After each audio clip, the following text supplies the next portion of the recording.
ხუთშაბათს ბოლნისის კულტურის სახლში მაიკ დევისის ფილმ მოდელიანის ჩვენება გაიმართა. ფილმი ბიოგრაფიული დრამაა, რომელიც მოგვითხრობს ხელოვანი ადამიანის ცხოვრებას. 1919 წელი ომი დამთავრდა და პარიზის ღამის ცხოვრება ავსებულია ვნებით, უკონტროლო სურვილებით. კაფე როტონდაში მხატვრების ელიტის შტაბინაა. ეს ამბავი სასტიკმეტო ხეობაზეა მოდელიან და პიკასოს შორის, ორ ადამიანს შორის, რომლების შორის ერთმანეთის მიმართ მათი ტალანტის, ქედმაღლობის და ვნებების ფონზეა. ყველაფერთან ერთად ფილმი უდიდეს ტრაგიკულ სიყვარულზეა ხელოვნების ისტორიაში.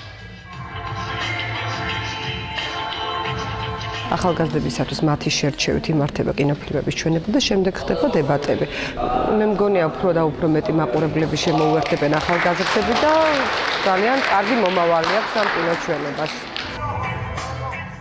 კინოჩვენებას ესწრებოდნენ კერძო და საჯარო სკოლის მოსწავლეები. ფილმის დასრულების შემდეგ გაიმართა დისკუსია. ახალგაზრდებმა განიხილეს მოდელიანის ცხოვრება და იმსჯელეს მის შემოქმედებაზე.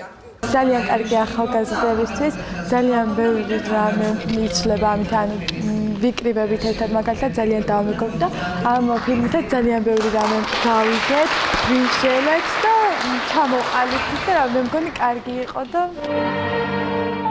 კინოჩვენება კულტურის სახლის ორგანიზებით ყოველ ხუთშაბათს იმართება და მისი მიზანია ახალგაზრდების ინტელექტის ამაღლება, ჩაერთონ დისკუსიაში, მიაჩვიონ საკუთარი აზრისა და შეხედულებების გამოთქმას ფართო აუდიტორიის წინაშე.